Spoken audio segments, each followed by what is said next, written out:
Hey guys, it's been a while since I've done a Scout video, so I figured I'd catch you up and let you know what's been going on.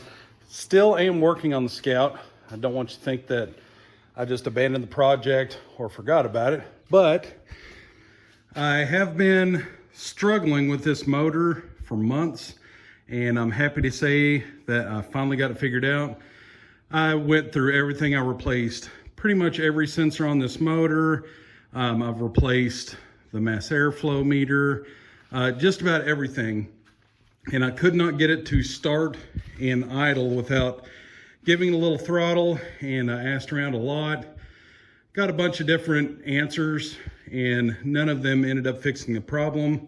But I'm happy to report the fix was something super simple and stupid. When I got this motor from the junkyard, it came and the throttle body was loose. I didn't think anything about it. I did replace the intake gaskets the lower intake and the upper intake. I replaced the spider, even coil. Pretty much the only thing I didn't replace was this ignition module. The entire time, all I had to do was turn this little throttle body stop screw about 2 turns. That's all it ended up being. I felt really stupid about it, but it just wasn't getting quite enough air to start off idle and idle. So that ended up being the fix. Everything runs great now. It starts, fires up easy. So chassis is pretty much done. I still have to go back and adjust the camber because it's off because I replaced the upper control arms. So I still need to go back and do that. No big deal. So back to the Scout. It is the bodywork phase, and why I haven't been making videos is because this is an extremely long and boring process. So after I started stripping some paint, I found that this little spot right here where I thought was just a gouge that they put filler in was much worse. And then when I got down to the bottom, there were holes all along there, which is pretty common for Scouts. So I had to do a bunch of patchwork with metal in there. I'm not the best metal worker, but I've got it close enough where I can hide it with filler. Still got a bunch more to do. I've got some spots back here that have rusted through, and the quarter panel here is cracked.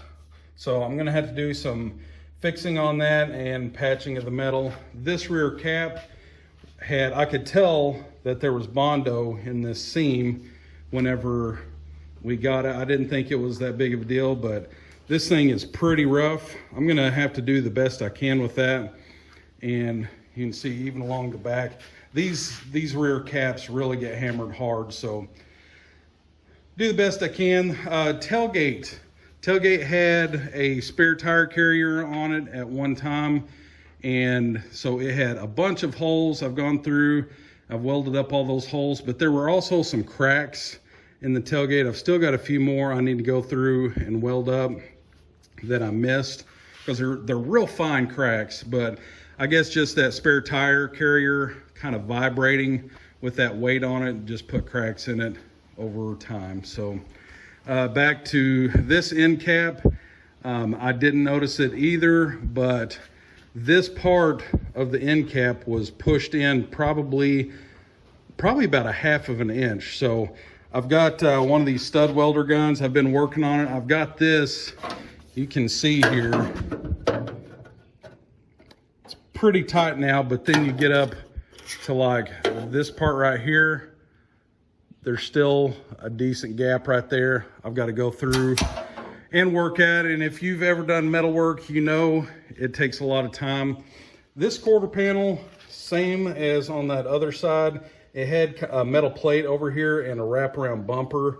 So that metal plate was kind of glued and bolted on, but behind that plate, it rusted out. You can see I've got a bunch of holes here I need to patch up, and then some sheet metal I'm gonna have to go through, cut out and patch. Had hooks all down the side, and so I've got those patched up. Did a rough patch. I might go back and redo this, but this is where the gas filler is. I need to do it on the other side too. But that's about where it's at. I do have new hinges for all 4 doors.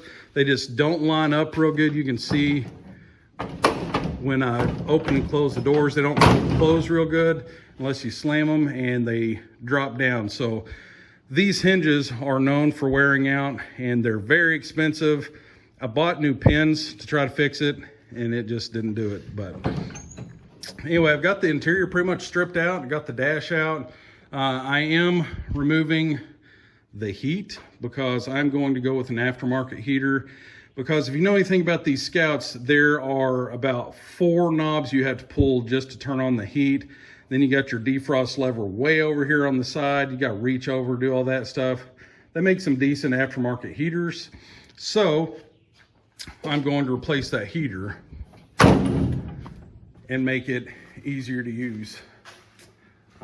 That is about it. There was one hole down here I had to patch that somebody just put a piece of sheet metal over and screwed it in, didn't weld it or anything. So I'm getting about to the point where I'm going to be stripping all underneath the hood here, and then I'm going to epoxy primer it, and then I'm going to do the Raptor liner. So that'll be all sealed up, look nice.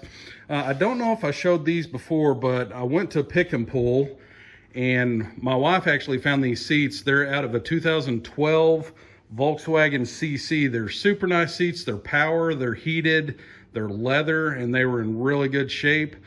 But one of the reasons it took me so long to make a video is I kind of hurt my back splitting firewood.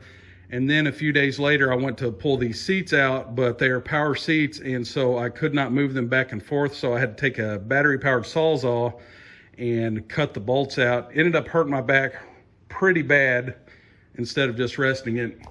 So I was down for about a month. But anyway, got those seats. They're gonna be super nice seats. Got a windshield the other day, picked up a windshield. Had to drive about 8 hours round trip to get that. But anyway, this is your Scout update. I'm getting close to being able to start doing some stripping and shooting some epoxy primer.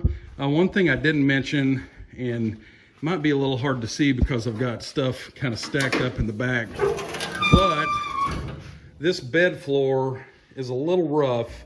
It's kind of wavy, and you can see some surface rust on there. And then when you get around the edges, you can see it's kind of rusted out around there too, so it's not going to seal up real good. But one of my friends has a sheet metal business, and he shared me a sheet of sheet metal, the exact size I need. I'll have to cut some notches out in the top for up front where those little support bars go. I'll have to notch it out, make it fit, but that should be pretty easy. This is pretty square.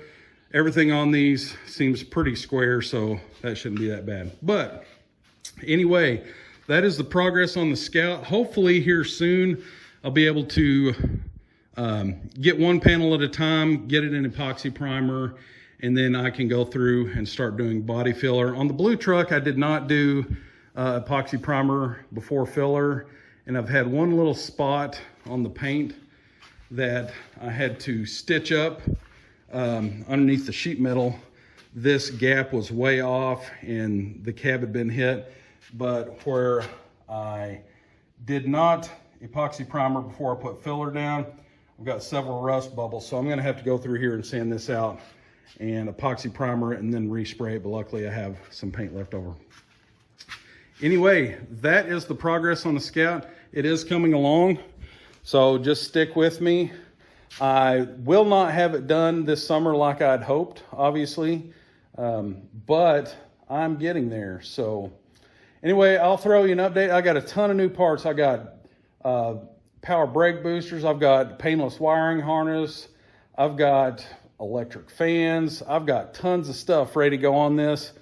It's just a matter of basically I have to get, especially the engine bay, kind of cleaned up and epoxy primered and Raptor lined, because once it sits on there, if you've watched Pratt's Workshop video on his Scout build he did on this chassis, you know that there is not a lot of room between the engine and the front. And once I get it on there, I don't want to have to be worrying about trying to spray around the engine and all that. So I think once I get the engine bay Raptor lined and then I get the bed patched up, I'll probably go ahead and set the body back down on the chassis.